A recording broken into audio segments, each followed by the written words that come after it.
Okay. Ray Davies, head coach for Emirates Team New Zealand. Here we have day 14 with boat 2 to Ruatai. 15 knots, still a bit of seaway, upwards of maybe 1.6, 1.7 metres. Yeah, probably a little bit less than that on our measure, but up there for sure. Yeah. Definitely good to be out in waves.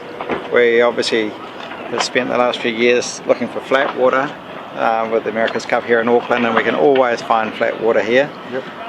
But it's been quite refreshing to go look for waves, and we've certainly had that this week, a week of northeasterlies, and it's challenging for sure. Yeah. Oh mate, it's been like as a boy watching skiff sailing again. Yeah. You know, just how fast they are and how they react differently to different sea states. Yeah.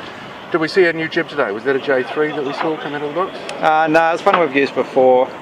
No, that we had a 4 and a 5. 4 and a 5 today, Yeah. really? I look bigger, but that's me from a long way away, I guess. This boat's super slippery, throwing it around on a smaller course. You've obviously set some digital parameters, trying to keep the manoeuvres inside the box, as it were. Yeah, it was pretty hard to keep up in the chase boat. It's easier for sure for them on the boat than it is on the chase boat trying to keep up, especially upwind.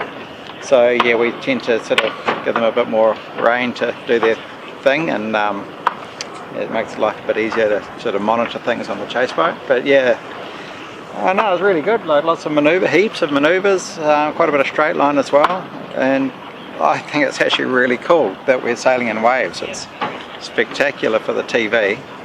That side of it is really cool. Mate, it's phenomenal. I'm just thinking of how are people going to cover racing these boats when the speeds are so phenomenally high and the sea states can be so huge.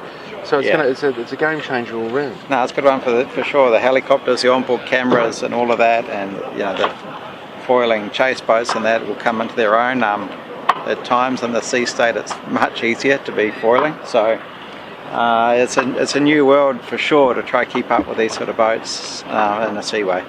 Now, I mean, just from the boat today and the size of it, have you got a longer rudder on the back of it? Yeah, you have to look at your photos closely today. So it's a big wave rudder maybe has come out of the box. I guess you guys have got a couple of days to declare that, so we'll wait and see. Any major repairs last night after the sail bashing the rig? Yeah, remarkably little damage. We weren't 100% sure if we were going to be able to go sailing today till we did all our checks, and then no, look, it was fine. Not many battens left in that jib, and it was incredible. I'm sure everyone's seen the footage. That's what happens when there's like 55 knots of apparent wind speed. Coming back at you in a even hurry. in super slow motion, it just peels back pretty quickly. Definitely. And Josh Jr. is adjusting a leech cord at the same time, and so he was at the clue of the sail when it let go. Yeah. And it all went above his head, obviously.